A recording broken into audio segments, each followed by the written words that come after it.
প্রিয় শিক্ষার্থী বন্ধুরা, আজকে আমাদের পরিসংখ্যান অধ্যায়ের দ্বিতীয় ক্লাস। আমরা দ্বিতীয় ক্লাসে পরিসংখ্যান অধ্যায়ের দুইটি জিনিস বোঝার চেষ্টা করব। এক হচ্ছে সংক্ষিপ্ত পদ্ধতিতে গড় নির্ণয়, দুই হচ্ছে গাণিতিক পদ্ধতিতে গড় নির্ণয়। তো সর্বপ্রথম আমি দুইটার সূত্র লিখে দিই। সংক্ষিপ্ত পদ্ধতিতে গড় নির্ণয়, সংক্ষিপ্ত পদ্ধতি গড় নির্ণয় সূত্র হচ্ছে a plus summation fi ui ভাগ n গুণ h। আর গাণিতিক পদ্ধতির সূত্র হচ্ছে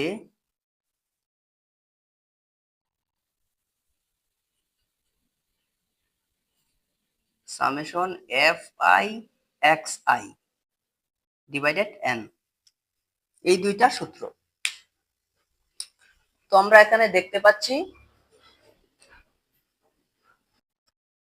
শ্রেণীব্যাপ্তি দেওয়া আছে এবং গণসংখ্যা দেওয়া আছে। শ্রেণীব্যাপ্তি দেওয়া আছে 40 থেকে 50, 40 থেকে 49, 50 থেকে 59, 60 থেকে 69, 70 থেকে 79, 80 থেকে 89। গণসংখ্যা 7, 7, 6, 10, 2, 5। তো আমাদেরকে সংক্ষিপ্ত পদ্ধতিতে গড় নির্ণয় করতে হলে সর্বপ্রথম এই দুইটা তথ্য আমাদেরকে দেওয়া থাকবে, আর আমাদেরকে তিনটা তথ্য নিজের করতে হবে।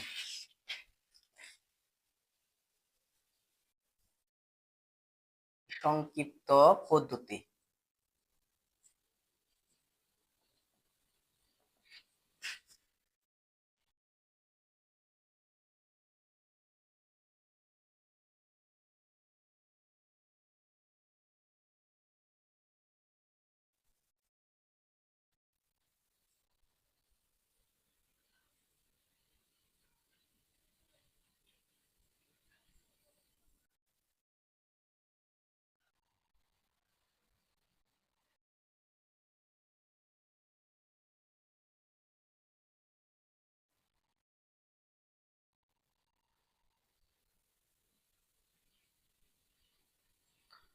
শ্রেণীব্যাপ্তি,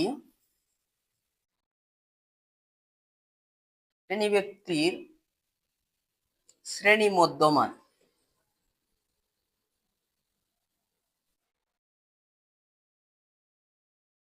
শ্রেণী মধ্যমান। গণসংখ্যা, গণসংখ্যাকে আমরা fi দিতে পারি এবং ধাপ বিচ্যুতি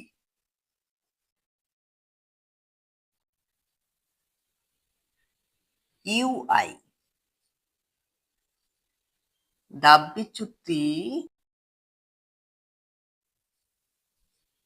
গুণ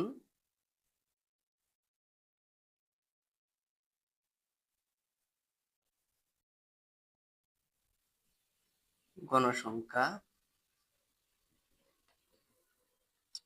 fi গুণ ui, অথবা fi ui লিখলেও চলে।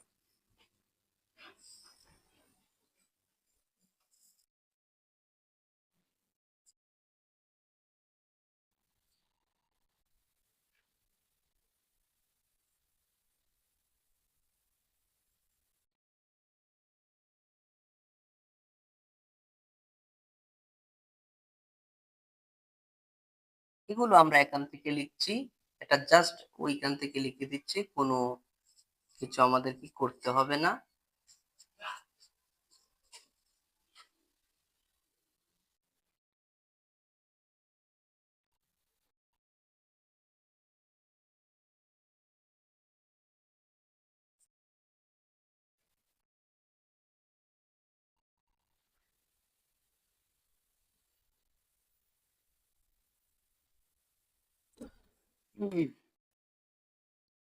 গণসংখ্যা 7, 6, 10 to 5। এই হলো এখানে যে তথ্যগুলো দেওয়া ছিল, আমরা এইগুলো এখানে যে তথ্যগুলো দেওয়া আছে আমরা সেগুলো তুলে নিলাম। এখন আমাদের কিভাবে করতে হবে, শ্রেণী মধ্যমান নির্ণয় করতে হবে। এটা হচ্ছে শ্রেণী, এই শ্রেণীর নিম্ন সীমা এবং উচ্চ সীমা যোগ করে 2 দিয়ে ভাগ করতে হবে। যেমন 40 যোগ 40 প্লাস 49 ট্রু। এভাবে করলে আমাদেরকে আসবে, কত আসবে,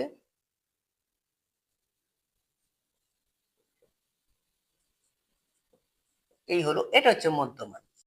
আশা করি বুঝতে পেরেছো।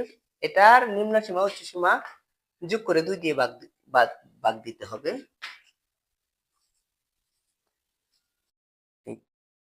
এরপরে এই দুইটা এভাবেই করতে হবে,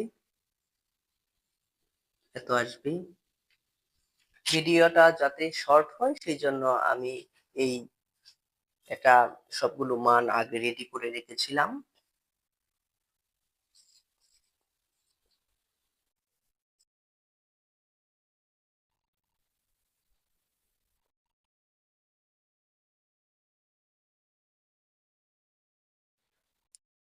এটা হয়ে গেল। এখন ধাপ বিচ্যুতি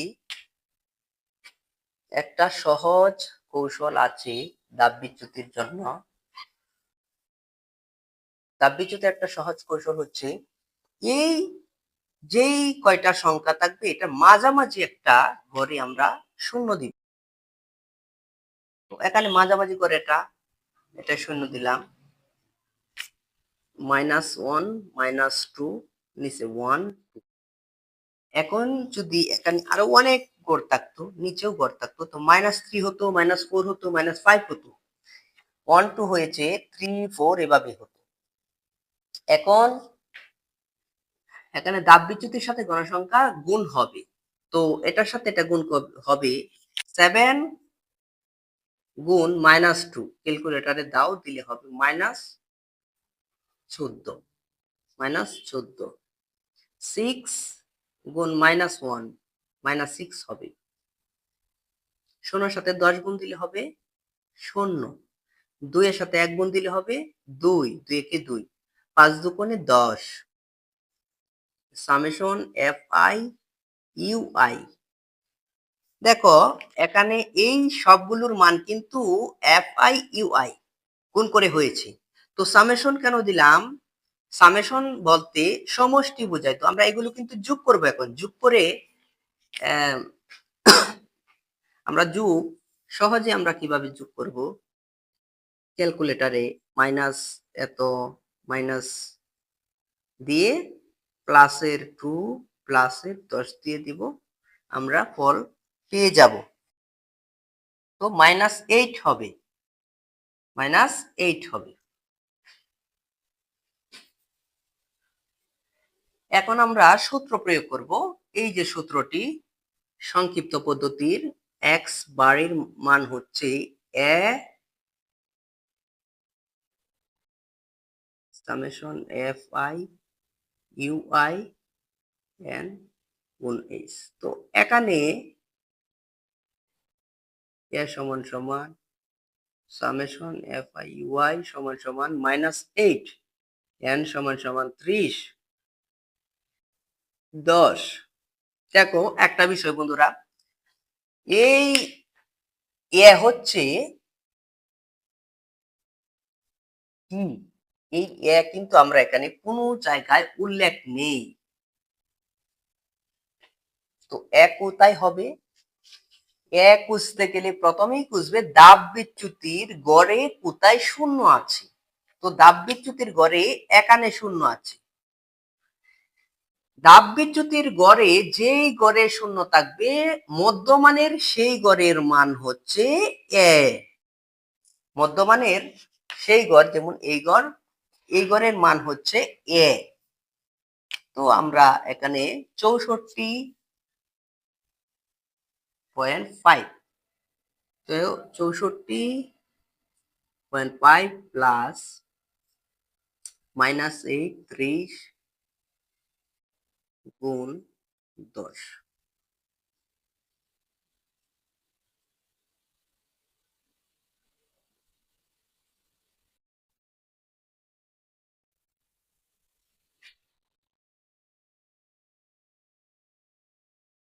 এটা ভাগ করলে ক্যালকুলেটরে আসবে এত গুণ 10। তো আমরা প্রথমে গুণের কাজ করব, এই যোগের কাজ পরে করব, এইটা করব। 64 এত, এই দুটা গুণ করলে হবে মাইনাস 2 এত। তো এই দুটা বিয়োগ করলে হবে 61, এটা হবে। তাহলে গড় হলো এটা। আশা করি সংক্ষিপ্ত পদ্ধতিতে গড় তোমরা বুঝতে পেরেছ। এখন আমরা দেখব যে দেখো আমরা এইখানে আমরা বুঝবো গাণিতিক পদ্ধতিতে গড় কিভাবে আমরা করব। দেখো গাণিতিক পদ্ধতিতে গড় করতে হলে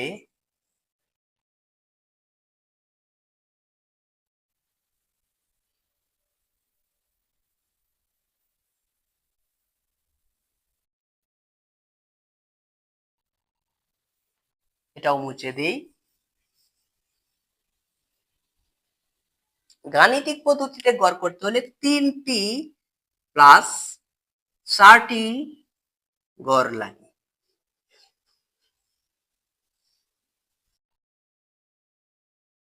আর শ্রেণী মধ্যমান হচ্ছে xi। এখানে আমরা গণসংখ্যা গুণ মধ্যমান fi xi। সংক্ষিপ্ত পদ্ধতিতে গড় করতে হলে আমাদেরকে পাঁচটি লাগতো, এখন আমরা 4টি ব্যবহৃত করছি। একটি শ্রেণী ব্যক্তি, শ্রেণী মধ্যমান, গণসংখ্যা এবং আরেকটি গণসংখ্যা গুণ মধ্যমান। তো এখানে সব আছে, শ্রেণী ব্যক্তি আগের মতো, শ্রেণী মধ্যমান আগের মতো, গণসংখ্যা আগের মতো, কিন্তু এখানে একটু পরিবর্তন হয়েছে। তো আমরা গণসংখ্যা গুণ মধ্যমান দিব। গণসংখ্যা হচ্ছে 7 এবং এই আমরা গুণ দিব। এটা গুণ দিলে যত হয় আমরা তা লিখব। তো এই দুইটা গুণ দিলে হবে এত, এবং আমরা এর পরেরটা গুণ দিব। এই দুইটা গুণ দিলে হবে এত, 327। এর পরেরটা আমরা গুণ দিব, গুণ দিলে হবে 645। আর এখানে এর রাখার দরকার নেই, আমরা এখন গাণিতিক পদ্ধতিতে করতেছি।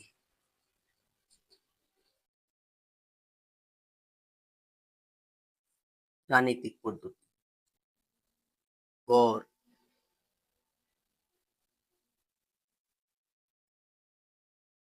এরপরে এই দুইটা যদি আমরা গুণ দেই 149 হবে এবং এর পরেরটা হবে 422.5। তাহলে আমরা কি পেলাম, মানে এইগুলি আমরা গুণ দিয়ে এটার সাথে এটা গুণ দিয়ে এখানে লিখবো, এটার সাথে এখানে গুণ দিয়ে এটা লিখবো, এটার সাথে এখানে গুণ দিয়ে এখানে, এখানে এটার সাথে গুণ দিয়ে এখানে, এভাবে। এখন ওই সামেশন fi অর্থাৎ এই সবগুলো আমাদেরকে যোগ করতে হবে। যোগ করে আমাদের যত হয় এখানে লিখতে হবে। তো এখানে যোগ করবে 1855 হবে। এখন আমাদের গাণিতিক পদ্ধতির সূত্র ব্যবহার করব। গাণিতিক পদ্ধতির সূত্র হচ্ছে সামেশন fi xi। তো সামেশন fi x এর মান এখানে 1800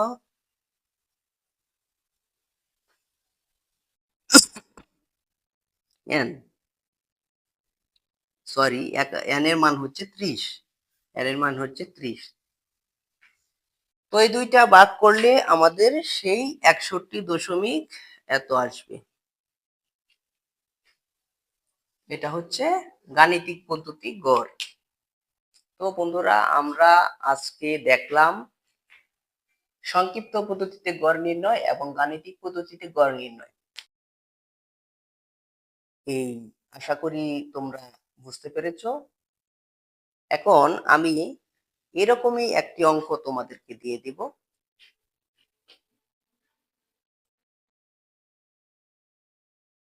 একেবারে সিম্পল একটা ছোট করে দিব।